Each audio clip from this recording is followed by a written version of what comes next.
The news came in the middle of the night, and it was what they'd all feared. Banishment. Outside, cruel winter howled in the wilderness, a land of swirling snow, freezing temperatures, hungry wolves. Roger Williams faced a terrible choice: stay with his family and let the soldiers find him, or leave all that he loved behind to seek a new home in this strange and forbidding world.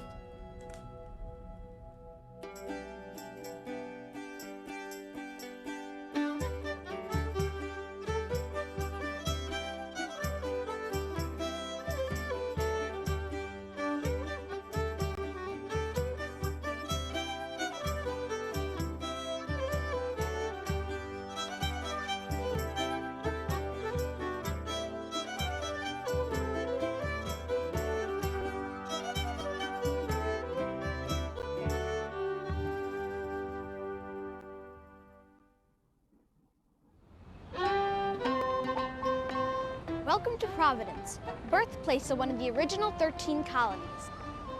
Hi, I'm Elise, and I'm on assignment to find out the truth behind Roger Williams and the rebels of Rhode Island. Okay, it's just a homework assignment, but it's still exciting. Roger's life was full of Indians and kings, bravery and battles. Doesn't seem like much is left from his day, does it? But if you look closely, you might be surprised. There are clues to his story all around here. Take this overgrown bird bath, for instance. It marks the location of the freshwater spring that Roger found after wandering in the wilderness. And it's here that he decided to make his new home. But I'm getting ahead of myself. Hey! Any clues in here about Roger Williams? Maybe not in there, but I can show you some other spots that'll shed some light on the subject. Hey, it's John McNiff, historian and archaeologist. Take me there, John. Wow! Did somebody forget to tell me it was Halloween? No, Elise, but colonial clothing's a great way to get a feeling for Roger Williams' times. And Smith's Castle over here, it's a wonderful place to hunt for clues, because this is the only building left in Rhode Island where we know for sure that Roger Williams visited and preached. But it's always best to start at the beginning, and that's back in England almost 400 years ago. Ah, yes, jolly old England. Old, yes. Jolly, no. These old guys were kind of argumentative. They were always having disagreements, and it was usually about religion. Tell me more. Well, Roger Williams was a particularly feisty member of a group called the Puritans. They wanted to purify the Church of England with simpler worship services and stricter discipline, which is how they got their name. That makes sense. Now, the authorities in England felt threatened by the Puritans. They beat them or threw them in jail for practicing their religion. So like the Pilgrims before them, the Puritans decided to make a new life in the New World. It sure beats sitting in jail. Happy to get rid of such a troublesome lot, King Charles I of England granted them the Massachusetts Bay Colony in 1630. The very next year, Roger Williams and his wife Mary set sail for America, where he'd been hired as a Puritan minister in Boston. Congratulations, Roger. But when he got there, Roger was upset to find that his old friends had created a system just as intolerant as England's. Here, it wasn't against the law to be a Puritan, but it was against the law to be anything else. Even though Roger was a Puritan himself, he didn't think the church leaders should tell others what to believe or how to act. And he wasn't afraid to tell his new bosses how he felt about it either. Forced worship stinks in God's nostrils. Roger insisted on religious freedom for everyone. He felt people should be allowed to follow their own hearts and minds, a principle he called liberty of conscience. And to protect that freedom, Roger thought the church and state needed to be separate, each with their own set of laws. And that was the beginning of all his troubles. Weren't Roger and the Puritan authorities all friends? Sure, they were friends, but Roger was a prickly character, and he wouldn't budge on this point. And if they gave in to him, there's no telling where it would end. There was another famous dissident by the name of Anne Hutchinson, and she disagreed with the Puritan authorities too. So with Roger and Anne Hutchinson and others, before you know it, turmoil. We interrupt this story to bring you an important news bulletin. Okay, it's pretty old news, but it's sort of essential for our story. It's about time. Let's take a quick look at some of the key events that paved Roger Williams' path to America. In 1492, as you know, Columbus sailed the ocean blue and thought he was in India. But in fact, he'd stumbled upon the New World and set the whole ball rolling. More than a century later, in 1607, the first English colony was started at Jamestown. 4 out of 5 settlers died of starvation and disease. Despite those dismal odds, the Pilgrims, looking for religious freedom, headed to Jamestown in 1620, but they wound up on the rocky shore of Plymouth instead. 10 years later, the Puritans began settling in Boston and Salem. Roger and Mary Williams arrived in 1631, but soon moved on to Plymouth Plantation. There, they thought people would be more open to Roger's ideas. Now, the Pilgrims of Plymouth Plantation welcomed Roger as an assistant pastor, although they too thought some of his notions were extreme. For one thing, he didn't think general taxes should pay for church bills. What's more, he didn't think ministers should be paid at all. According to him, God's work was for spiritual, not financial gain. Then how did Roger make a living? Well, he started trading goods with the nearby Wampanoag and Narragansett Indians. Not quite. Nisi. Nice. Not only did he develop into a respected trader, but through his constant business deals, Roger learned the language of the Narragansett. Inara. Shwosik. Pashkuget. Pabayak. He also grew to respect their customs and earn their trust. He even wrote the first book about the culture of Native Americans. A key into the language of America was also a dictionary of the Narragansett language. Roger was so moved by his Indian friends, he even wrote poetry about them. Boast not, proud English, of thy birth and blood. Thy brother Indian is by birth a good. Of one blood God made him and thee and all, as wise, as fair, as strong, as personal. John, what's this poem really supposed to mean? Roger felt that the Indians were God's children, just like the English, and they both should be treated with the same amount of respect. Roger was also concerned, though, that the English were taking away the Indians' lands. So Roger was a real friend to the Indians? Well, yes and no. Roger was much more sympathetic to the Indians than most of the other English, but you've got to remember, Roger was an Englishman, and if push came to shove, Roger was going to side with his countrymen. Still, the English were suspicious about how loyal Roger really was. In 1633, he moved with his new wife and baby daughter to Salem. In private and from the church pulpit, Roger constantly criticized his Puritan neighbors in Boston.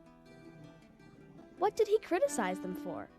He said that when they forced people to worship God against their conscience, the Puritans were no better than the authorities back home in England. But worse yet, Roger questioned whether the Puritans had a right to settle in the New World at all. The king had granted them the land, but he didn't own it. The Indians were there first, and no one had bothered to ask their permission. In the eyes of the church leaders, Roger had finally gone too far. They said he was bringing new and dangerous opinions into the colony. If he wouldn't stop, he must be banished, sent back to Europe, where his ideas could land him in prison or on the wrong side of a whipping post. Roger felt he had no choice.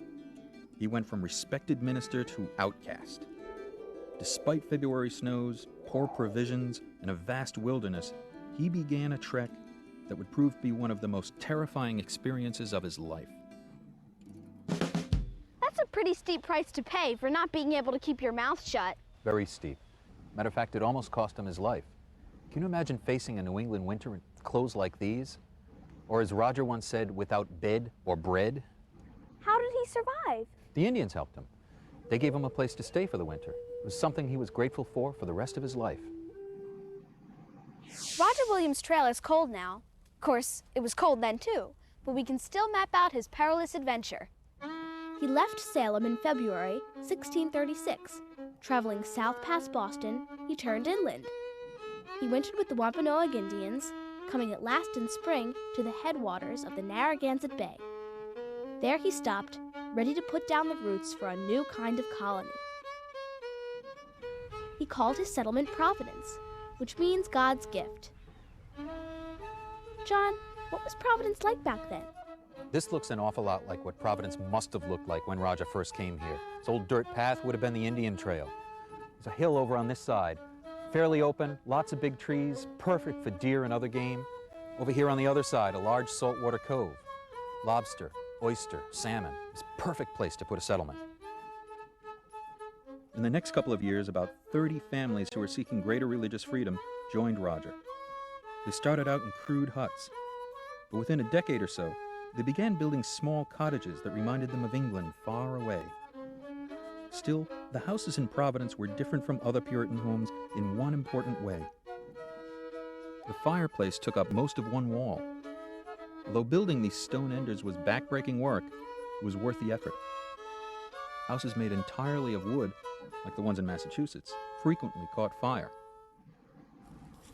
Did the new settlers like it in Rhode Island? They thought it was great. There was food everywhere, nuts, berries, sassafras. This stuff grows everywhere. Really smells good. Makes a nice tea, too. Why don't we take some back with us? Make some tea when we get back inside. That sounds great. And now we're back at Smith's Castle, which you promised was the spot to hunt for signs of Roger. Yep. On this very spot, about 20 miles south of his home in Providence, Roger Williams set up his trading post. Soon his friend and partner, Richard Smith, also started trading here. And it's Richard Smith and his descendants that built this mansion we call Smith's Castle. But in 1637, when Roger first came here, this place was called Cocomscussick. It's right near the heart of Narragansett territory, Indian trails running nearby, and this was the perfect place for him to set up his business.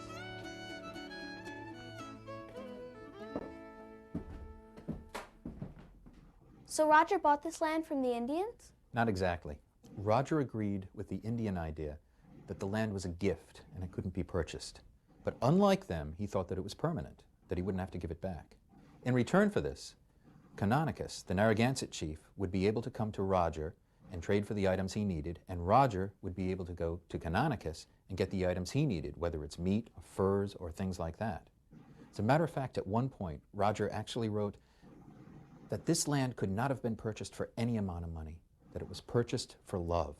And these negotiations became so important that Roger became the key negotiator in between the Indians and the English.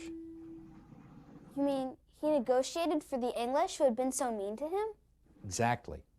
As a matter of fact, at one point, Roger thought that because of these negotiations that they would lift the banishment and he'd be able to go home to Massachusetts.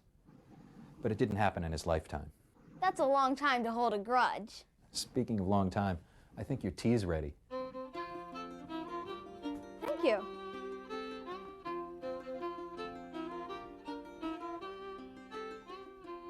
Pretty good, but this is just a taste of early colonial life. Imagine being one of Roger's 6 children, say Mercy, his 4th daughter. You're living in a tiny community, cut off from all the other English kids in the New World because your dad has some strong opinions about religious freedom. And Dad's not home that much. He's down at the trading post or in some Indian village keeping the peace. And on top of all that, the world outside your window is a pretty scary place. There are bears and wolves.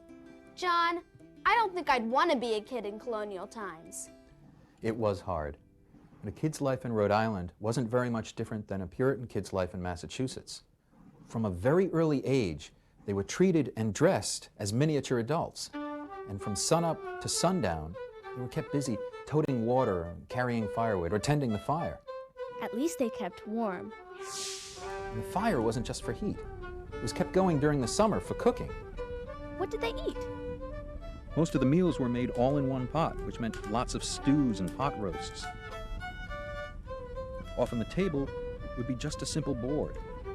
Adults might sit on a log bench, but children stood and waited to have food passed to them. You're kidding. Early on, plates were simply flat pieces of wood called trenchers, and forget silverware. There were no forks and only occasionally a spoon. Usually, you ate with your fingers. Perfect for food fights. Not in a Puritan household. Mealtime was serious business. Kids weren't even supposed to speak unless spoken to, let alone hoss around at the table. I'll bet school was pretty strict too. Actually, there was no formal education for kids your age back then. But being good Puritans, most learned how to read the Bible. As early as 1636, young gentlemen could attend Harvard, one of our famous universities, which was founded by Puritans. But women, even if they learned how to read, rarely learned how to write. Mary Williams actually signed her name with an X. Eventually, primary schools were built. The first schoolhouse was built in Providence in 1684. Even in the 1600s, it wasn't all work and no play, but a lot of games were useful. You know, they taught you something. Like this cup and ball toy John gave me. All you have to do is swing the ball into the cup. It teaches hand-eye coordination. Or not, which is useful for a boy who has to shoot food for supper, or a girl who has a lot of fine needlework to do. Yes! Wander now into the dark passages of time, where super sleuths pry away the centuries to uncover a history mystery. The case of the missing face. Portraiture in colonial times was sort of like the school pictures of today. Everybody who was anybody had their picture painted. So here's the mystery. Where's Roger's portrait? Fact is, he never had one done. Appearances weren't important to Roger, so he thought portraits were vain. Even though there are a lot of statues and paintings that claim to be Roger Williams, 350 years later, we don't really know what he looked like. It's a history mystery. And here's a mystery for you, John. What does Roger's refusal to be painted say about him? Well, for one thing, he wasn't the kind of man who glorified himself or placed himself above others. You can also see that in the way he designed Providence. It was laid out so everyone would have the same kind of lot, with equal access to the waterfront and the same amount of land behind for kitchen gardens and crops.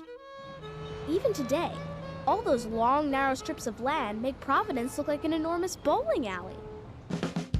This equal division of land extended to political power as well, which was a natural extension of Roger's belief in religious freedom. See, the colonists in Rhode Island established the first democracy in the New World. What do you mean, democracy? Remember, up till now, people had been ruled by somebody over whom they had absolutely no control, like a king. In a democracy, the ultimate power rests in the hands of officials who are elected by the people themselves. Here's how the Rhode Island General Court put it in 1647.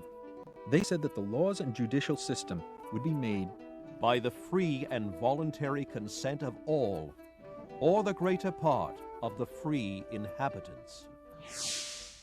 And who are those free inhabitants? Basically, people who couldn't get along anywhere else.